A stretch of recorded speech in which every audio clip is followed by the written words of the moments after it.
Army भाई, अगर हम स्टार्ट करें तो ऑब्वियसली ये जो बोर्ड के अंदर हलचल है और काफ़ी प्रॉब्लम है, टर्बुलेंस की बात करें। इधर से डायरेक्टर को बुलाया जा रहा है, मिकी आर्थर को 16 को उनके साथ मीटिंग है। कल कैप्टन के साथ मीटिंग आज एक्सपेक्टेड है। अब काफ़ी कुछ हो रहा है और हमने 2-3 दिन पहले देखा कि चीफ सेलेक्टर लगाया गया तौसीफ अहमद को। कल पूरी सिलेक्शन कमेटी को ख़त्म कर दिया गया, सैक कर दिया गया। ये जो सारे मामलात हैं, ये सारी जो चीज़ें चल रही हैं, आपके ख्याल में ये कितना क्रिकेट को डेंट करेंगी? क्योंकि आप एक तरफ क्रिकेटर्स को बुला के उनसे गाइडलाइन ले रहे हैं। इट्स मीन कि शायद आपका कुछ विजन नहीं है, आप खुद स्ट्रॉन्ग हेडेड नहीं है। ये अगर इस तरह का कोई बंदा होगा जिसको कोई भी डोमिनेट करके अपनी तरफ चला लेगा, तो आपके ख्याल में ये कितना इम्पैक्ट करता है कि अगर आपका लीडर या हेड स्ट्रॉन्ग ना हो तो? बहुत फर्क पड़ता है, इसलिए कि आपकी जो क्लैरिटी चली जाती है।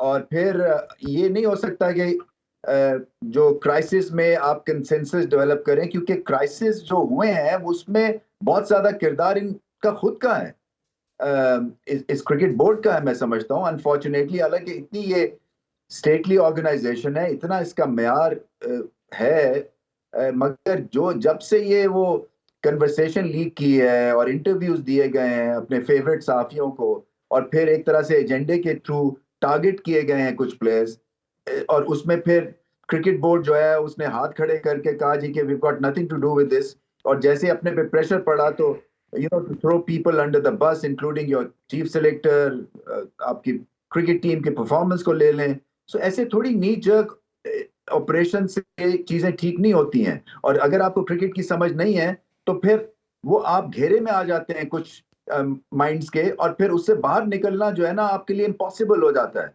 तो इसीलिए कहते हैं कि जो हेड लगे उसको क्रिकेट की समझ बूझ तो हो ना, कोई क्रिकेटर, इसीलिए मैं कहता होना चाहिए। क्योंकि ये जो आप अभी कोशिश कर रहे हैं ये कभी कोई क्रिकेटर ना करता, क्योंकि उसको पता चल जाता है एग्जैक्टली फॉल्ट लाइंस कहाँ हैं। और फॉल्ट लाइंस ठीक करने के लिए आपको ये चार चीजें करनी है। उसमें सबसे पहले तो ऑनेस्टी घर से शुरू होनी है ना। इसीलिए मैं कहता हूं कि आपको बड़े सोच संभल के अपने आप को, अगर आप एक्स क्रिकेटर है, एसोसिएट करना पड़ेगा ऐसे माहौल में जहां पे कुछ क्लैरिटी भी नहीं है और पॉलिटिक्स एट प्ले है। जी। अच्छा, बिल्कुल। अच्छा रमीत भाई, ये थोड़ा सा आज के मैच के वाले से आए तो ऑब्वियसली टॉस बहुत वाइटल है, लेकिन रोहित शर्मा ने कहा कि मैं अपना सारा ज़िंदगी इसी ग्राउंड पे ज़्यादा खेला हूँ और मुझे पता है कि टॉस इतना मैटर नहीं करता। आई नो कि इस वर्ल्ड कप के अंदर स्टैट्स डिफरेंट कह रहे हैं, या ओवरऑल भी आपको स्टैट्स जो बता रहे हैं वो यही है कि जो पहले खेलता है वो 350 प्लस है, जो बाद में खेलता है वो 180 करता है। बट मैं इस चीज़ को एग्री नहीं करता। तो आपके ख्याल में टॉस कितना वाइटल हो सकता है? अभी कुछ ही देर में टॉस भी हो जाएगा, और आपके ख्याल में क्या सेफ टोटल होगा जो टीम पहले खेलेगी? देखिए, प्रेशर तो है, नॉकआउट मैच का हमेशा प्रेशर होता है, और दो तरह से ये प्रेशर लिया जा सकता है। या तो आप व्हाट इफ की बुनियाद के ऊपर क्रम्बल कर जाएं, और व्हाट इफ मतलब कि मैंने स्कोर आज नहीं किया तो क्या होगा, हम मैच हार गए तो क्या होगा, कैच अगर मैंने ड्रॉप कर दिया तो क्या होगा, काउंटर अटैक हो जाता है तो फिर हम क्या करेंगे। सो क्लैरिटी चली जाती है। और दूसरा ये होता है कि आप तगड़े हो जाते हैं कि इतने ज्यादा हमारे ग्रेट रेफरेंस पॉइंट्स हैं, इतने जबरदस्त हम मैचेस जीते हैं, इसको हम ट्रीट करेंगे एज अ लीग मैच, और हम प्रोसेस की तरफ ध्यान देंगे, बॉल को देखेंगे और ज्यादा कुछ नहीं सोचेंगे। क्राउड हमारे साथ है, ये हमारा वेन्यू है। ठीक कह रहे हैं रोहित शर्मा, यहाँ पे उन्होंने बहुत कप्तानी की है आईपीएल की फ्रेंचाइज के लिए, यहाँ पे टाइटल्स जीते हैं। सो उनको बैक ऑफ द हैंड पता है ये पिच कैसी होगी। मुझे ऐसा लगता है कि थोड़ी सी शायद ड्राई रखेंगे वो पिच, और ज्यादा काम करेंगे आउटफील्ड के ऊपर भी। हवा में जो होगा एयर वो तो होगी। मुझे लगता है कि इनके पास इतनी एफिशिएंसी है भारत के पास कि ये एक तरह से जो सी मूवमेंट का ऑनस्लॉट होगा उसको सह लेंगे। बट मुकाबला इंटरेस्टिंग है, इसमें कोई शक नहीं है कि न्यूजीलैंड बहुत जोर लगाएगा, क्योंकि न्यूजीलैंड को पता है कि वो भारत को टफ टाइम दिया हुआ उन्होंने पहले ऐसे वर्ल्ड स्टेज के ऊपर। सो उनके पास भी एक ग्रेट रेफरेंस पॉइंट है। और फिर जैसे आप पहले भी बात कर चुके हैं कि मिडिल ऑर्डर में स्पिन को सबसे अच्छा खेलते हैं न्यूजीलैंड के बल्लेबाज।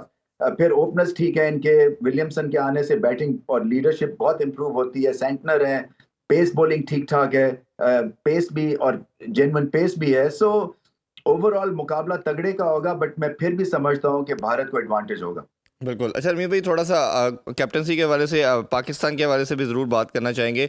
पीसीबी की तरफ से कल एक रिलीज़ आई, उसमें उन्होंने बताया गया कि आज मीटिंग होगी चेयरमैन के साथ बाबर की, और आलिया उनकी जो रशीद है उनकी तरफ से भी मैसेज, एक मैसेज चैनल्स को दिया गया कि ये डिसीजन हम बाबर आजम पे छोड़ेंगे, वो क्या डिसाइड करते हैं सबसे बेहतर वो खुद जज कर सकते हैं। तो आपकी ओबियसली एक मीटिंग भी हो चुकी है बाबर से, बाबर क्या सोचते हैं और आपके एडवाइस क्या होगी as a chairman, as a ex cricketer, as a brother कह लें, कि क्या आप सजेस्ट करेंगे कि बाबर को आप फ्यूचर में क्या करना चाहिए? देखिए, एज क्रिकेटर्स हम क्या मांगते हैं इरफान? हम मांगते हैं इज्जत, क्योंकि हम बैक डोर से नहीं आते हैं। हम ब्लैक एंड वाइट हैं। हम परफॉर्मेंस करते हैं, हम टीम में होते हैं, परफॉर्मेंस नहीं करते हैं, हम बाहर हो जाते हैं। इसीलिए जब ये टेंटेड प्लेयर्स और जो फिक्सर्स जो हैं, वो जब आके और सीना तान के बात करते हैं ना क्रिकेट के ऊपर, और मोरालिटी सिखाते हैं और उसके ऊपर व्यू पॉइंट देते हैं, ये सबसे ज्यादा घटियापने की बात होती है कि हमारी सोसाइटी ऐसे क्रिकेटर्स को एक्सेप्ट करके और उनको देखते भी हैं, क्योंकि वो ग्रे एरिया है। वो पाकिस्तान क्रिकेट का, वो वर्ल्ड क्रिकेट फर्टिलिटी का ग्रे एरिया है। सो हमें इज्जत हम मांगते हैं, और बाबर आजम को अगर एग्जिट लेनी है तो ऑनरेबल एग्जिट होनी चाहिए। ये नहीं हो सकता कि उनके खिलाफ एजेंडा आप लेके आए, उनकी आप बिल्कुल इस तरह से उनको ट्रीट करें जैसे कि वो सबसे बड़े विलन हैं, और एंड में आप ये उनके ऊपर प्रेशर डालें कि जी आप कप्तानी छोड़ दें। उन्होंने डिसीजन लेना है। अब मैं ये नहीं बताऊंगा कि क्या डिसीजन लेंगे, वो मुझसे उन्होंने डिस्कस किया वो डिसीजन। बट पॉइंट ये कहने का है कि हर एक क्रिकेटर ऑनरेबल एग्जिट मानता है, और क्रिकेट बोर्ड को हमेशा एक ऑनरेबल एग्जिट देनी चाहिए। अगर लेट्स सपोज अज्यूम करते हैं कि वो ऑनरेबल एग्जिट देते हैं, तो जनरली आपको क्या समझते हैं, क्योंकि आप सबसे ज़्यादा टाइम क्लोज गुजारा आपने बाबर के साथ, आपके ख्याल में बाबर एज ए बैटर अगर परफॉर्म करता है कोहली की तरह, तो वो पाकिस्तान का हिस्ट्री का सबसे बड़ा लेजेंड बन सकता है? तो क्या आपके ख्याल में ये ज़्यादा बेनिफिशियल नहीं होगा बाबर के लिए? देखिए इरफान, ये हम ना भेड़ चाल है ये, क्योंकि रगड़ा देना है, मैच हार गए हैं, ठीक है, मैं मानता हूँ कप्तानी में बहुत ज्यादा इंप्रूवमेंट की जरूरत है, बिल्कुल मुझे कोई इसमें शक नहीं है। जो कि मैंने उनसे 10,000 दफा जब भी कभी भी मुलाकात ऐसे चांस की होती है, जरूर मैं बात करता हूँ कि आपको 4 चीजें और बेहतर करनी है। इंप्रूवमेंट की हर एक को जरूरत होती है, मगर ये कि उनको स्केप गोट बना देना और कहना कि वही सारी चीजों की वजह से ये पाकिस्तान को हिट मिली है, ये गलत कहना होगा। आई थिंक आपको बहुत ही एक लॉजिकल तरीके से इसका पोस्टमार्टम करना है इस वर्ल्ड कप की परफॉर्मेंस का, और देखना है कि बॉलिंग जो है हमारी वो फ्लैट गई है, और बॉलिंग जो है आपने भी देखी है वो वाई तबाही थी, कभी आगे कभी पीछे, कोई ऐसा सुख का सांस या एक पीरियड नहीं था। मैंने तो कमेंट्री की है कि जहां पे कोई 4 बॉल भी ठीक ठाक कर दी हो एक ओवर में, हमेशा ऊपर नीचे हुआ और हमेशा मार पड़ी है। सो मुझे आप बताएं, मैंने कप्तानी की हुई है पाकिस्तान की, या जनरली आप फील्ड ही नहीं सेट कर सकते हैं बैट बॉलिंग के लिए, कितने क्यों कर सकते हैं? सो ये आपकी जब तक स्किल लेवल नहीं बढ़ेगा, जो कि आपको नजर आ रहा है भारत में स्किल लेवल बढ़ा है। ये जो आप बात करते हैं ना ग्रेट बॉलिंग जो अटैक हो गया, ये कैसे हो गया है? इन्होंने उसके ऊपर मेहनत की है, सीम पोजीशन अच्छी है फास्ट बॉलर्स की, स्पिनर्स का गेंद स्पिन होता है, एक्यूरेट है वो। तो पाकिस्तान का स्किल लेवल वही का वही है, जो गलतियां 2019 में की हैं वही अभी भी करते हैं। तो आपको बड़े मोहतात अंदाज से ये सारी चीजें करनी है। मानता हूं कि at the end of the day कप्तान के ऊपर बहुत ज्यादा जो है वो रिस्पॉन्सिबिलिटी होती है, बट दूसरी तरफ आपको एक लॉजिकल व्यू के साथ भी देखना है कि सिर्फ यही नहीं है कसूरवार, बाकी जो इनमें प्लेयर्स हैं जिनका रोल था वो भी बिल्कुल ही माठे रहे हैं।